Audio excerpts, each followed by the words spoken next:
11 лет ежегодно ко Дню признания независимости в республике проводятся праздничные торжественные встречи, концерты, всевозможные мероприятия. Свобода и независимость остинскому народу дались слишком высокой ценой, чтобы сегодня не отмечать этот день гуляниями и яркими представлениями. Подрастают дети, рожденные под мирным небом, никогда не видевшие войны и стрельба в их представлениях, только в экшн-фильмах, где действия разворачиваются на съемочных площадках.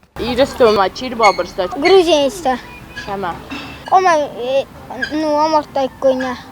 Nico etkinojām, ko tam vēlējās againin kofēt. Mai man ma fedrožirta. Se teidän rosetta. Ой, ведь.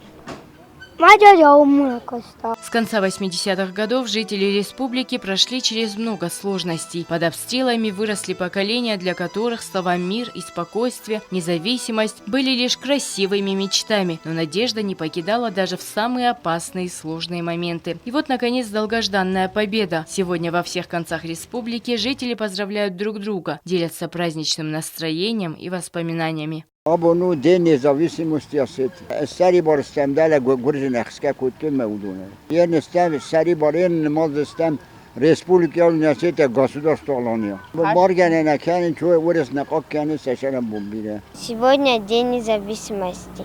Этот праздник, когда мы после пятидневной войны освободились, и Россия признала нашу независимость и свободу.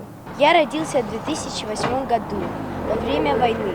Сам я войны не помню, но по рассказам родителей и по телевизору я все знаю. Сегодня День независимости. И в этот день я хочу, чтобы наша республика больше никогда не видела войны.